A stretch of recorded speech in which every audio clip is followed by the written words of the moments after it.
guys! Welcome to my channel. If you're a returning visitor, I'm so happy you're back.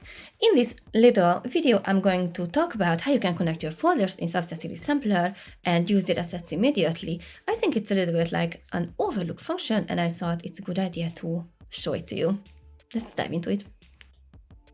So here we are in Substance Series Sampler, and whenever I start a project, I usually go to my assets, and basically you can find stuff in the started assets folder here, and then you can find your assets that you uploaded in the your assets folder. But there is something else you can do.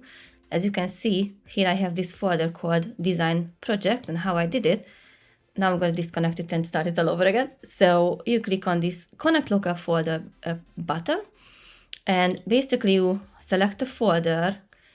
I called it like design project, and that's going to be the name of the little tab here that you're going to see.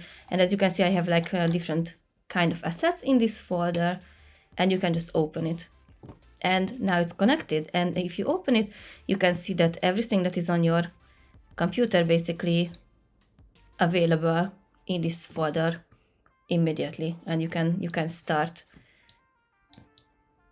working with them and editing immediately. So I think it's very practical, and I just wanted to share this quick little tip with you. I hope that you found this useful, and I hope to see you on the next one.